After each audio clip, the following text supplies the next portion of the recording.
안녕하세요. 예수비전 성경의 안희연 목사입니다. 어떤 유명한 목사님이 계셨어요. 청년들이 엄청나게 열광을 해요. 교회도 대형 교회가 되었어요. 이분이 책을 한번 써내면요, 순식간에 베스트셀러 상위권으로 진입을 합니다. 강사 초청 넘버원 1순위예요. 이분을 초청하고 싶어서 난리가 벌어져요. 자, 이 대단한 목사님에게 어떤 젊은 목사님이 이 연락을 드렸어요. 목사님, 저희 교회 청년회에서 집회를 하는데 목사님이 강사로 도와주세요. 얼마나 귀해요? 다음 세대를 책임질 청년들에게 하나님의 말씀을 심어줄 수 있다. 정말로 값지고 영광스러운 기회죠. 근데 그 목사님 입에서 놀랄만한 얘기가 나온 거예요. 저는 몇 명이나 모입니까? 그래서 한 50명 정도 모입니다. 저는 500명 이하의 모임에는 가지 않습니다. 이 이야기를 제가 들었어요. 이 젊은 목사님이 제 제자였던 목사님이거든요. 그 얘기를 듣는 순간에 저 유명 목사님 오래 못 가겠다, 얼마 못 가겠다, 이런 생각이 들었어요. 그리고 시간이 조금 지난다며 이분이 완전히 추락을 해버렸어요. 지금요, 어느 누구도 강사로 초청하지를 않아요. 물론 그 교회에서도 사임을 하고 나가 있는 상태죠. 이전처럼 한국교회 전체 청년들을 향해서 강력한 영향력을 미치는 것은 앞으로도 불가능할 겁니다. 제가 바울 사도의 말씀이 생각이 나더라고요. 그러므로 나는 싸우기를 허공을 치는 것 같이 하지 아니하고 다름질하기를 향방 없는 것 같이 하지 아니하여 내가 내 몸을 쳐서 복종하게 하면 내가 남에게 전판 후에 도리어 자신이 버림을 당할까 두려워하기 때문이다. 그 위대한 사도 바울, 멋진 하나님의 사람조차도 두려워하는 거예요. 내가 남에게 전판 후에 도리어 자신이 버림을 당할까 두려워하기 때문이다. 그래서 날마다 자기를 쳐서 복종시킨다는 거예요. 그렇지, 이렇게 하지 않으면 누구라도 넘어질 수 있지. 선절로 생각하는 자는 넘어질까 조심하라고 성경은 말씀하고 있으니까 나도 정신을 바짝 차려야지, 이런 생각이 드는 거예요. 이 일이 저에게 좋은 교훈 일이었어요. 물론 그 교훈이 있기 전에도 저한테 원칙이 하나가 있어요. 큰 교회 작은 교회 따지지 않는다. 연합집회 개교회 집회 절대로 따지지 않는다. 연락이 오는 순서대로 무조건 간다. 한 번은요, 서울 쪽에 한 대형교회에서 집회를 인도를 했어요. 책사인회를 해요. 한 번이 조심스럽게 오시더니 저한테 물어보시는 거예요. 목사님, 혹시 작은 교회도 강사로 오세요? 그래서 제가요, 대답을 했죠. 저는 큰 교회 작은 교회 절대로 따지지 않습니다. 무조건 순서대로 갑니다. 연락만 주세요. 그랬더니 와달래요.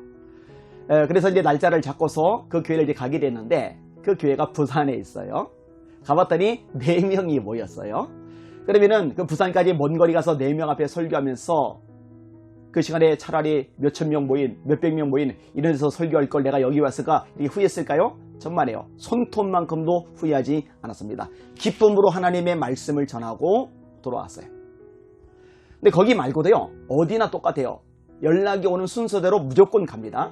근데 이렇게 하는 이유가 있어요. 왜냐? 한 영혼이 천하보다 귀하다면요, 4명이면은 얼마나 귀해요? 천하 4개보다 더 많은 게 있는 거잖아요. 그 소중한 영혼들에게 하나님의 말씀을 전할 수 있다는 것은요, 최고의 특권 아닌지요? 주님께서 기뻐하실 일이 아닌지요? 한 번은요, 한 큰 교회 목사님이 저를 보고 그래요. 목사님, 이제는요, 작은 교회는 가지 마시고 큰 교회만 골라서 가세요. 그래서 제가요, 사탄아 물러가라 그랬어요. 들리지 않게 속으로 그랬어요. 사탄아 물러가라.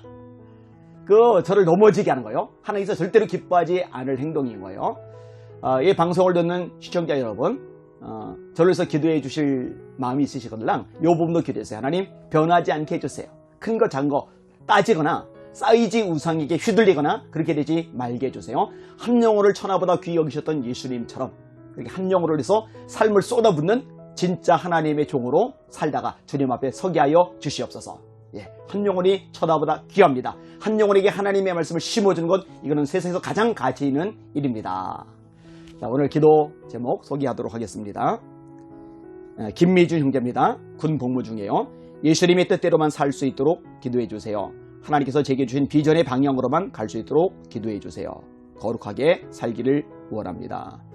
하나님 아버지, 주님의 뜻대로 살기를 원합니다. 주님께서 주신 비전을 따라 살기를 원합니다. 거룩하기를 원합니다.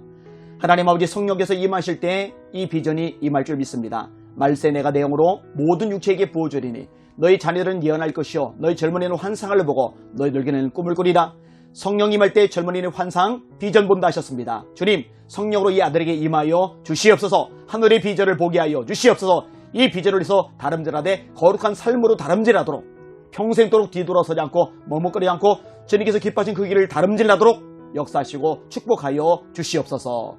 이 모든 말씀 예수님 이름으로 간절히 기도합나이다. 아멘. 하나님께서 함께 하실 겁니다. 군생활도 승리하시고 제대하시기를 바랍니다. 기도 제목 소개할게요. 김유리 자매입니다. 격리 기간 동안 간만에 쉼을 얻을 수 있어서 좋았습니다. 굉장히 긍정적으로 생각하네요. 간만에 쉼을 얻었다. 좋아요. 이런 자세 하나님께서 기뻐하실 만한 자세입니다. 가족들이 집에 들어오지 못하고 고생하느라 미안하고 속상한 마음이 있었습니다. 회사 팀 업무가 격리와 동시에 7월로 전부 미뤄지면서 회사에도 미안한 마음이 있었습니다. 다시 진행하게 될 업무와 교회 섬기는 일 모두 하나님의 죄로 잘 감당할 수 있도록 해주세요. 예수님께서 그런 말씀하셨죠. 뱀같이 지혜롭고 비둘기같이 순결하라. 거룩해야 돼요. 그러나 지혜가 또 필요하죠. 가정에서 회사에서 딱 그런 시점인 것 같아요. 하늘의 지혜가 임하기를 축원합니다. 기도할게요. 하나님 아버지, 사랑하는 딸 간만에 쉴 수 있게 하셨으니 정말 감사합니다. 하나님, 가정적으로 어려움이 있습니다. 회사적으로 어려움이 있습니다. 이제 복귀가 되었습니다. 하나님, 하늘의 지혜를 허락하여 주시옵소서. 너희 중에 누구든지 지혜가 부족하거든 모든 사람에게 후히 주시고 꾸짖지 아니하신 하나님께 구하라. 그리하면 주시리라. 하나님, 그 지혜로 가정에서도 난관을 뚫고 나가게 하시고 회사에서도 문제를 풀어나가게 하시고 승리하는 귀한 딸이 되게 하여 주시옵소서. 올리압과 부살렐에게 지혜 주셨죠. 솔로몬에게 지혜 주셨죠. 스데반 빌리 7집사님에게 지혜 주셨죠. 성령을 지혜와 계시의 영이라 말씀하고 있지 않습니까? 하늘의 영으로 충만케 하시고 지혜로 승리하는 귀한 딸 되게 하여 주시옵소서. 예수님 이름으로 간절히 기도합나이다. 아멘. 기도 제목을 또 소개하겠습니다. 윤선의 자매입니다. 격리 기간 동안 어린이집 업무를 하며 바쁘게 잘 지냈습니다. 집에서도 일이 가능했던 모양이네요. 감사하게도 재검 결과 음성으로 나왔습니다. 어린이집과 가정에서 교회에 가지 말라는 압박이 있어서 마음이 많이 힘듭니다. 정말 중요한 기도 제목인 것 같아요. 사람의 마음을 사람이 바꿀 수가 없죠. 그런데 하나님께서 역사하시고 만져주시면 사람의 마음이 얼마든지 바꿔줄 수 있어요. 그리고 귀한 자매에게 하나님 앞에 결단을 볼 수 있는 좋은 기회이기도 해요. 마치 다니엘이 사자굴에 들어갈 줄 알면서도 기도하고 감사했던 것처럼, 사드락 메삭 아벳느고가 풀무불 속에 들어가 타 죽을 줄 알면서도 하나님의 말씀을 선택했던 것처럼, 그러면은요, 해코지를 당했어야 되는데, 분명히 탈이 나고 문제가 생겼어야 되는데 하나님께서 더 크게 역사를 해주시잖아요. 뚫고 나가고 승리하게 하시잖아요. 이런 결단을 가지고, 이런 용기 가지고 승리하기를 주님의 이름으로 축원합니다. 그런 자세가 돼 있다고 생각이 되어져요. 하나님께서 함께 하실 것입니다. 기도할게요. 하나님 아버지, 코로나 문제로 인해서 가정적으로는 압박을 당합니다. 회사적, 또 어린이집에서도 압박을 당합니다. 양쪽에서 압박을 당하니 얼마나 피곤하고 마음이 상하고 지치겠습니까? 주님, 성령의 능력으로 임하여 주시옵소서. 이는 힘으로 되지 아니하고 능력으로 되지 아니하며 오직 나의 영으로 되느니라. 성령의 능력으로 돌파하며 승리하는 귀한 딸 되게 하여 주시옵소서. 지금까지도 하나님 바라보며 하나님 의지하며 하나님께서 주시는 믿음을 가지고 뚫고 나왔습니다. 앞으로도 뚫고 나가게 하실 줄 믿습니다. 역사하시고 축복하여 주시옵소서. 이 모든 말씀 예수님 이름으로 간절히 기도합나이다. 아멘. 코로나 격리 2주 끝나고 나니까요, 얼마나 좋은지 몰라요. 이 자유라는 게 진짜 기가 막힌 거구나. 근데 저 북한에는 거주 이전의 자유가 여전히 없고, 또 열심히 있다가 교도소 갇힌 사람들 자유가 없잖아요. 너무 가슴이 아파요. 그들 위해서 더 많이 기도해야지, 이런 생각이 많이 들었어요. 이 방송을 보시는 시청자 여러분도 하나님 저 북녘 땅에도 마음껏 예배하고 마음껏 찬양하고 마음껏 하나님 말씀이 선포될 수 있는 그날이 속히 오게 하여 주시옵소서. 이 기도 꼭 해주시기를 주님의 이름으로 부탁을 드리겠습니다. 날마다 우리를 사랑하시는 예수님의 이름을 붙잡고 그 이름으로 승리하시는 여러분들 되시기를 주님의 이름으로 축원합니다. 할렐루야.